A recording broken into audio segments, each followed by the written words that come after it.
Well, hello there, folks. This is Shippy the Explorer. Hello, how are you? Welcome back to the station, to Shippy the Explorer YouTube videos, and thanks for coming back each time. I know you're long time subscribers and everything. I know you're patient and come back religiously to this program, and us. I think some of these tapes I'm putting out there are entertaining and all that. So as soon as I come out in the, the forest, the pollen gets to me. Anyway, we are in the forest really today, and I'm just taking my time and looking around to see what's coming up here. The fern and the hostas. And this thing is coming up, it's blooming this year. Yeah, crazy. From ever since I planted it comes up mightily. It never comes up straight. Never come up straight. It's always fighting the elements. There we are. It's like a wild pine. Those of you know what it is, you may want to say what it is. And here we are, the dogwoods. It's bearing already. There we are. Later on in the summer, the dogwoods, the seeds will ripe up and the squirrels will get something to eat. Let's go around to the I took a cutting of this smoke tree, and from the front, and here she is. She's doing mightily nice. It's all a lot of unusual plants in this part of the world, folks. Here we are, smoke tree. Why they call it smoke trees? Because when this thing is up the top and it blooms out, it looks like smoke in the sky. But for now, it's looks like a deep purple. So, because of all the rain, the place is overgrown, and Shipping Explorer can't keep up with it. Yesterday, you'll see a tape maybe tonight or so, tomorrow, that I struggled to get the machine going, and finally I got the lawn cut, and it's looking better, looking fine, looking decent. Let's go over to our Japanese cryptomania. It's not creeping anymore. It's growing out like crazy. Now it's more than 20 feet high. So I'm pleased of that. I've planted a number of trees here, and this one has finally taken off. And this one was here before. That's maybe 30-40 feet tall. So it's getting there. But this cryptomania is beautiful. Although the deers, you can look at the damage the deer is coming ever so often. And this deer has been doing this for years. Scratching the tree so bad, it's damaging the tree. What they do, they rub their antlers on the trunk of the tree to scratch it or to try and remove it at certain time of the year, and that's what they do. But I don't know why they love this tree. Don't know why they love it. They almost killed it when it was young, and here we are. It's trying to grow out, and they're still trying to scratch their heads or antlers on this. Go. So we have been doing a number of videos about stories. There's one coming up. There you may have seen it already, about African stories, Anansi stories, and so hopefully you're enjoying that, and to remind you of the old days when we used to talk about um, listen to the Anansi story in when we were growing up. But that I must tell you that thanks to Ghana, that they have, I've repeat this, said this before, but Ghana has a strong um, um, Anansi culture. And when you go to Accra, of course, even in the museum, it's all covered there with all sort of imagery of Anansi and how smart that creature is, that character. Because you don't know if Nancy is a spider or it's a man. Sometimes it's a man, sometimes he's a human being, sometimes it's an insect, sometimes it's just an ordinary animal. So Nancy is so smart that his character evolves or migrate from one form to the next. So those are the stories, and we'll continue Shippy the Explorer. We'll try to bring you more of these stories, just to remind you of the olden days. And we say olden days are golden days, and I'm just trying to bring you those instead of bringing politics and drama and social issues all the time.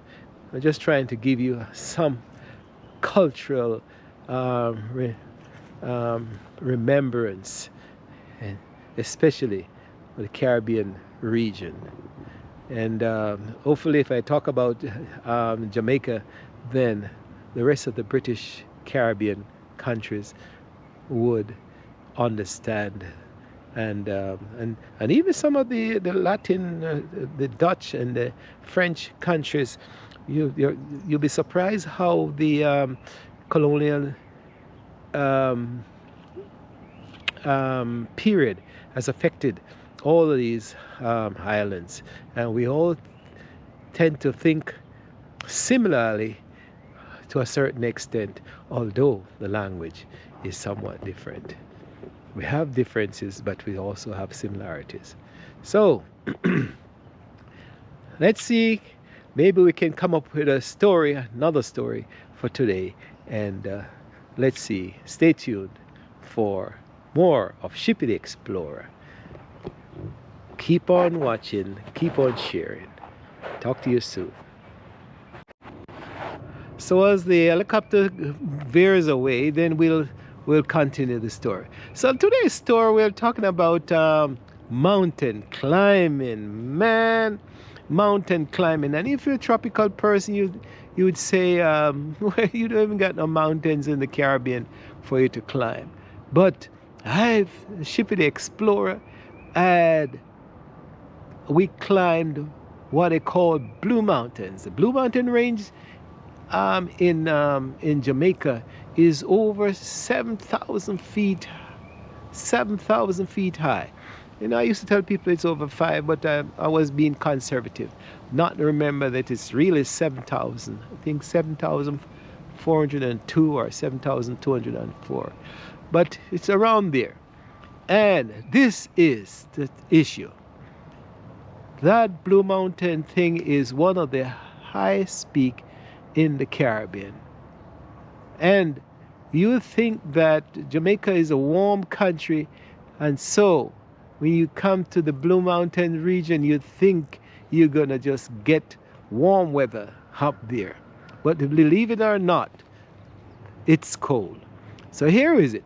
If you come to Jamaica and you want to experience this, it's if you are healthy and young and so forth, we wanted to, if you can experience climbing Blue Mountain for once in your lifetime, it's one of the greatest achievement that you can ever have as a Caribbean folk person. So here we are. So basically, you can go from the Blue Mountain. Blue Mountains is more or less in between the Portland and St. Thomas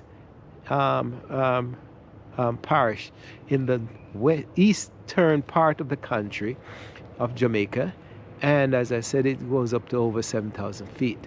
So You can approach it from the St. Thomas region, you can approach it from the St. Andrew region, and you can approach it from the Portland region. But we did it from back in school from the Kingston St. Andrew approach, and here we are. We this is the story. A group of us from Cass. Maybe some of you guys are watching this. I remember this story in 1975, I think, and we said, all right, we're gonna climb the Blue Mountains, man. And we packed our bags and some water and maybe I think it was bread or bulla or something like that. One person had a bag of bulla. All and behold, we are going up to Blue Mountains and don't have no food. But we never prepared. I don't think we were prepared.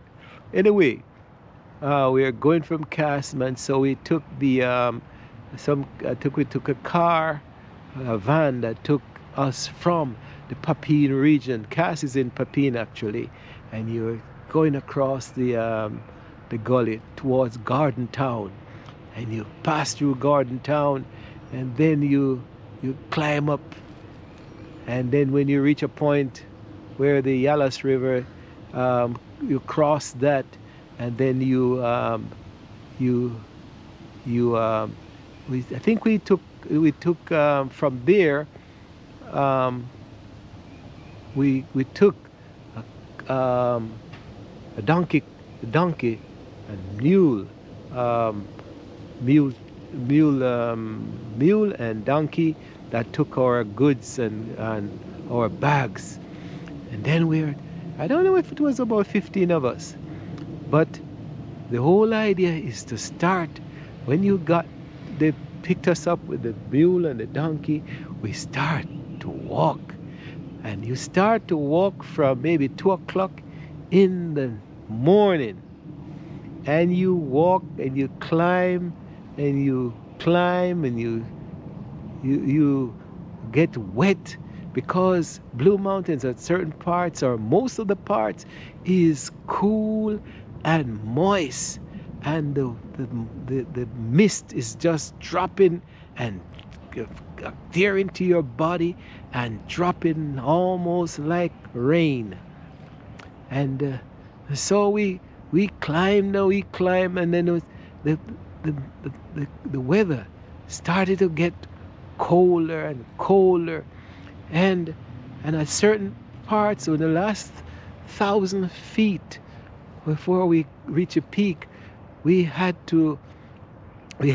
some of us had to go on our hands and knees, not your hands and knees, but hands, foot and knees, because the terrain is so steep. And sometimes you step one, you slide back. And because those days it looked like they didn't cut the road. They didn't, not even the road, but clean the track as readily as they should.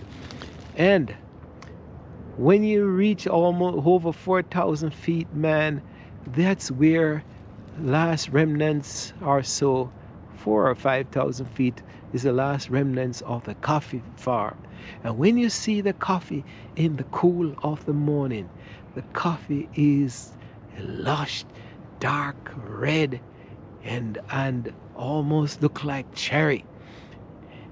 And the trees they're short, because they do keep those coffee trees on the shorter side. But that's what it looks like.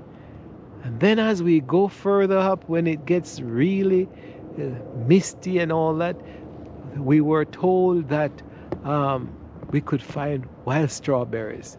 And we did find some. We found a few, myself found some where we could eat and just snack as we go up. And then the tiredness start, man. And this is approaching 5-something in the morning now. And some people are crying for pain and saying they can't go any further because they're exhausted. Because we don't think we brought any water, or we brought enough water. Anyway, some people were, especially some of the girls, man, they were just straining to try to go up. And about that was about 6 o'clock now. We're starting to climb the last 1,000 feet. And you know, we are struggling. Your muscles are aching. You are freezing because you did not carry any the warm clothes, because here we are in Jamaica, we are Jamaicans, we thought Blue Mountains. Nobody warned us that Blue Mountain was super cold. And when the water, the mist, and the hair, the wind lashes against your body, then you feel the chill and the shiver in through your whole body, and your brains feel like it's gonna freeze over, and you don't think like you can go any further. Anyway, the stronger ones like us, we because a lot of us were athletes, so we help each other, and eventually, it's almost 6 o'clock, or well, it was, I don't remember if it was 6 o'clock or anything, but the whole idea was to reach the peak before sunrise. I think sunrise came up at 7 o'clock, but it's around there. And we gather our strength and we help each other. And so, in the early morning, before sunrise, we made it to the top. And when we reached the top, we saw the whole cabin, and we dropped our bags in the cabin, and then we ventured out in the open. There's a plateau up there, and you can walk out to the peak, and then you look towards Portland, or you look towards Cuba. And if the sun, they understand, if you have a clear day, you can see the outer skirts of Cuba. That morning we didn't see Cuba, because in 1 minute, when the sun comes out and you're in the sun feels like you're boiling. And as the clouds come, or the mist blocks the sun out, you're freezing. And it's so freezing warm. And that's the effect we got on the Blue Mountains. And then I went on the southern part that overlooked Portland. And believe me, I found a couple stones, and my story is that I threw that stone towards Portland, and I don't know if that stone ever landed, because it looks like you're throwing something down a precipice of hundreds of feet. And that stone just kept on going till it just seemed like it dissipated down in the bottom of the hillside or the mountain. So here we go. Now we plan to stay one day. We got some sunshine, and we just mill around and we talk. And here we are, we're saying, okay, we're going to spend a night over in the Blue Mountains, in the cabin. And so we stretched out, girls and boys. Those days, boys and girls, we were asleep together, nothing sexually or anything like that. We were just explorers. And whatever we brought, some people must have brought bags or blanket, and we stretched those out in the cabin floor, and we start to sleep. But not even half an hour went by, and believe it or not, we start to freeze. We were freezing to death because the place is cold, I'm telling you. And a lot of us don't have the proper clothes. So you know what we did? We just, men and women, we just gathered closer to each other, and we formed a human pile. Well, um, in rows, each person stretched out, and then the next person get as close as possible, huddle up to that next person, and then we use all the blankets and warm clothing we could. And I stuck my hands inside my shirt and pants, and I just put my head between two of other persons. Don't even remember if it was a man or a woman. All I would know, we're trying to keep warm. And believe it or not, I'm here to say we survived that night. But the next morning now, hell break loose because we are hungry and we want to eat something. And some people we started out trying to light fires, individual fires. So we were talking about the cooking that morning in the Blue Mountains Peak, and to get something to eat or to drink. And some people started lighting fire, individual fires, man. and they wouldn't light. The few little stick we got or branches we got would never light. And so we made a collective effort in saying, the group of us, I think we had one fire got lighted, and we said, all right, let's collectively use that fire. So everybody brought their other branches, and we used that fire. And all the individual pots that we were using, we had to put them aside. And guess what? We managed to light one big fire, and we put on one big pot, and we collectively put all the water that we had in that, and we put our tea bags in that. And believe it or not, as the water boils, you think you're going to take out a cup of hot water, it got cold. By the time you took it out, it's cold. So this is what we decided to do. Make one big pot, keep it boiling, and then we put the tea in there, and we put whatever sweetener we had, and just kept on boiling. And then as we wanted a cup, we just dipped quickly and got the cup of tea. And that's how we managed to get something to drink. And then whatever food we had, some people oh, sorry about that coughing, man. The pollen is getting me. I guess I have to go in.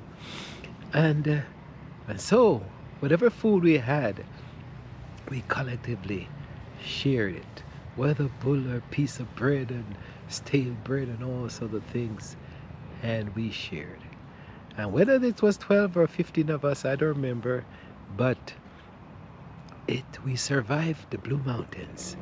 And after breakfast, we gathered our stuff and we said, let's bathe. Who told us to bathe in the Blue Mountains in the freezing water?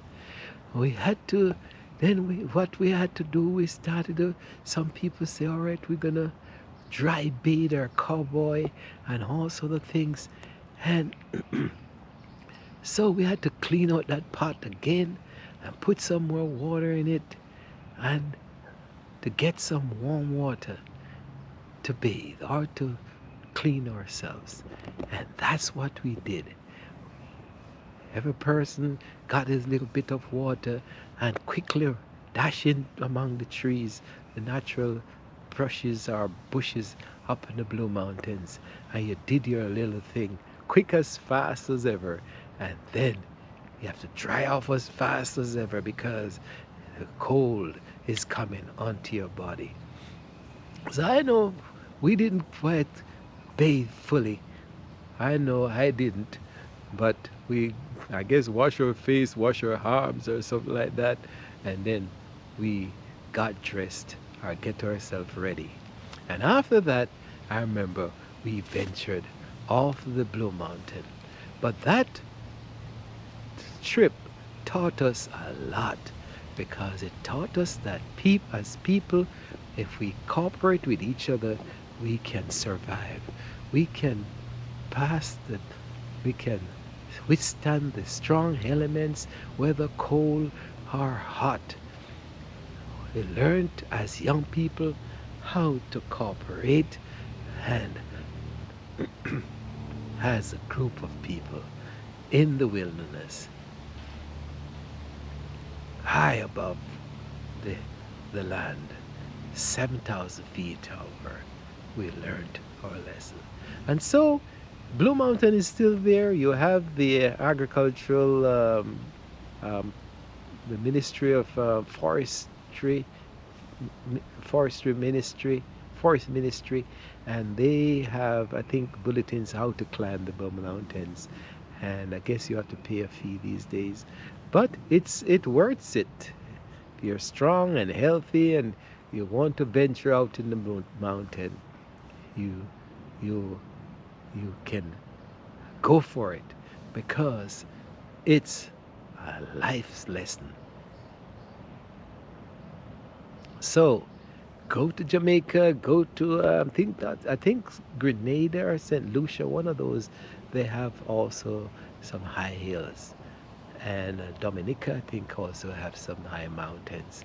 But venture into these places in the Caribbean or anywhere else in the world, and you can climb the mountain, because what mountains do when you climb them, they give you a sense of connection to the heavens. And when you do finish climbing one of them, you feel achieved. You feel elated that you have conquered something. So go climb your mountains. And Shippy the Explorer saying, may see you on the Blue Mountains. I don't, maybe not. I've climbed it twice, and that's it in my lifetime. But you can go for it. Well, that's the story, short story for you today, in just talking about climbing the mountains of this world. So bye for now. Take care. Share, like, and subscribe to this station, because Shippy the Explorer is going to bring you story after story and situation after situation. And as we venture out, we'll also give you more exploration.